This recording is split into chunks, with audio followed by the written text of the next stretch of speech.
Halo, selamat siang. Welcome back to my channel. Saya Dr. Ricky Mahari, spesialis kulit dan kelamin. Hari ini kita akan mendiskusikan tentang sexual health dan bagaimana cara menggunakan kondom yang benar. Mau tanya nih, kalian suka yang gede tapi lemas? Atau kecil tapi keras?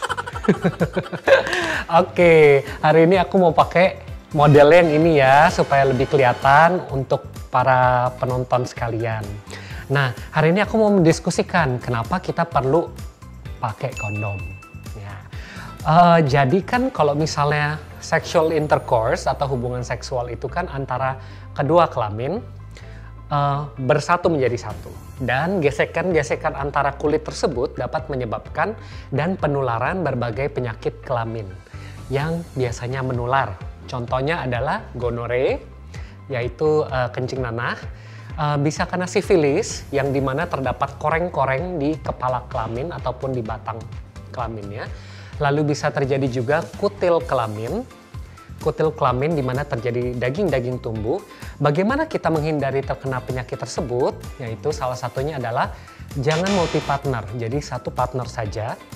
Dan setia dengan partner tersebut agar tidak terjadi penularan seksual kesana kemari. Itu yang pertama. Yang kedua adalah mengetahui cara menggunakan proteksi seperti kondom untuk mencegah penularan. Kenapa penting banget bagi yang ingin berhubungan seksual untuk mengerti gunanya kondom dan bagaimana cara menggunakannya. Oke, pertama saya jelasin gimana cara pakai kondom. Pertama, penis dari lelaki tersebut harus dalam keadaan yang tegang. Harus dalam keadaan yang tegang dan di mana pembuluh darah terdapat pelebaran di daerah penis dan penis menjadi keras. Nah, ketika penis sudah menjadi keras, ini baru bisa dipasangkan kondom. Jadi jangan dipakaikan pas penisnya masih lemes, kayak gitu. Kalau masih lemes nggak bisa masuk. Nah, untuk penyimpanan kondom ini sendiri, sebaiknya kita periksa expiry date-nya dan jangan expired, jadi pastikan dia tidak expired. Penyimpanannya jangan terpapar matahari yang terlalu lama. Jangan ditaruh di bawah matahari karena dapat merusak kondom dan dapat merusak packagingnya.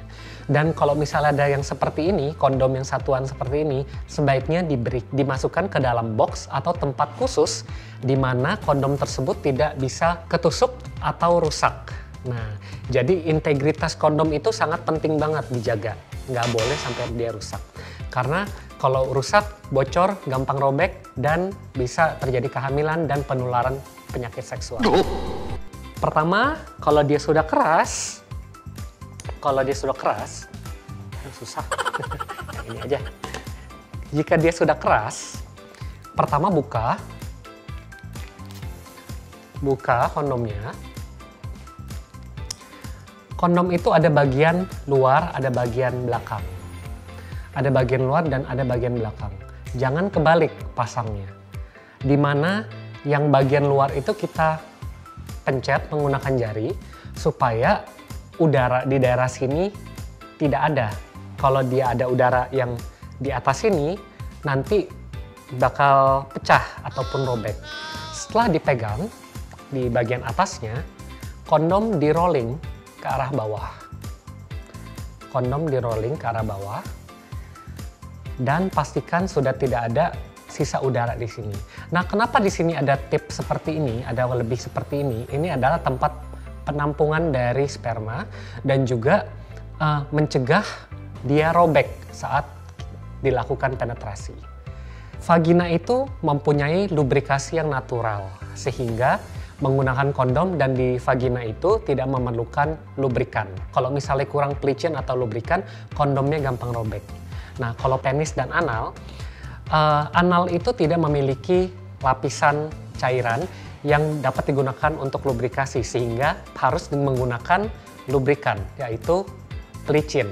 Pelicin yang water base, jangan menggunakan yang oil, jangan menggunakan yang silikon, lebih baik menggunakan yang water base, yang berbahan dasar air.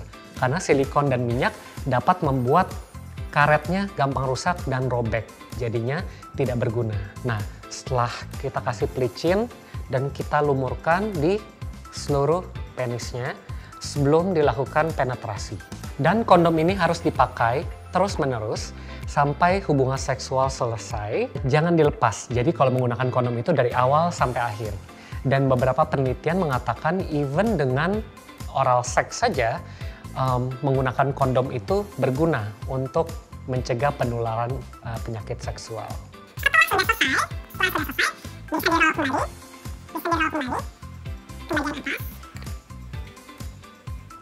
Lalu, lakukan pengikatan di bagian ujungnya sehingga mencegah kontaminasi dari bahan cairan tubuh yang terdapat di dalam kondomnya.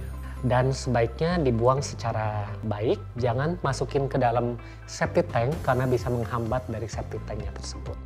Oke, sekian informasi cara penggunaan kondom dan kesehatan seksual. Dan jika ada pertanyaan, kalian dapat langsung komen below ataupun DM untuk menanyakan berbagai masalah dan berbagai informasi tentang kesehatan seksual. Oke, terima kasih sudah menonton. See you on our next episode. Bye!